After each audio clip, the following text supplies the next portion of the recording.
Time now for Utah's most accurate forecast with Thomas Geboy. Weather rates certified 11 years in a row.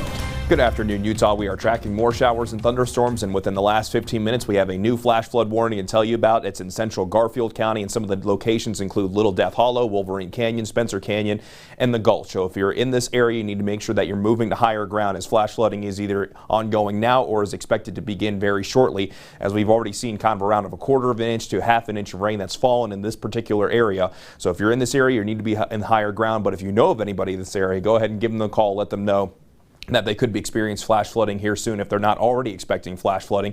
And we're also looking at a few more strong thunderstorms. One of those is actually now working its way away from Garfield County, and we also have a thunderstorm towards Capitol Reef National Park, so this might also prompt a flash flood warning. We'll keep a very close eye on that as we're looking at more of those isolated to scattered showers and thunderstorms in southern Utah. One of those just working its way east of Bryan Head. Meanwhile, as we make our way into northern Utah, we're finding more showers and thunderstorms developing kind of around Utah Lake, the Uintas, and plenty of thunderstorms over in the West Desert that are now working their way further to the northeast.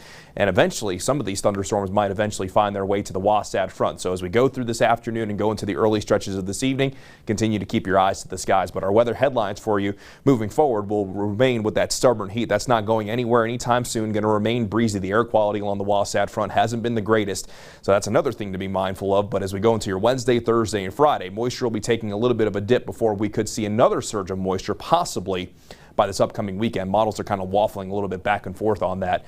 But here's the view from Cedar City. An absolutely beautiful view, but definitely looks like monsoon season with those billowy cumulus clouds off in the distance. And here's the view from Utah Lake, where we have seen at least a few showers in the vicinity, but with those stronger winds, it is a little bit dusty out there. And when it comes to our current temperatures, it looks and feels like July, where we're sitting at 94 degrees in Salt Lake City, 90 degrees in Provo, while St. George currently sitting at 104. At least the heat today, not as bad compared to what we've seen over recent days.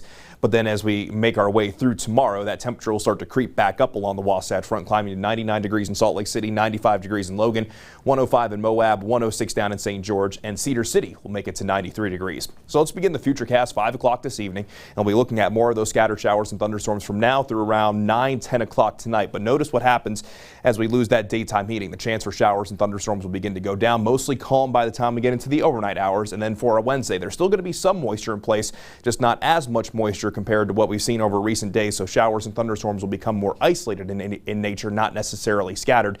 And that high pressure is still going to be the main influencing factor with our weather, but more of that westerly flow is eventually going to result in that dip in moisture that will be sticking around through the second half of the week before we start to see that moisture come back for this upcoming weekend. In St. George, we're going to be looking at mostly dry skies with daytime highs between 106 and 108 the next several days before the chance for showers and storms returns this weekend. Then along the Wasatch Front, a slight chance for our Wednesday. Breezy conditions stick around, then a slight chance for showers and thunderstorms Saturday into Sunday.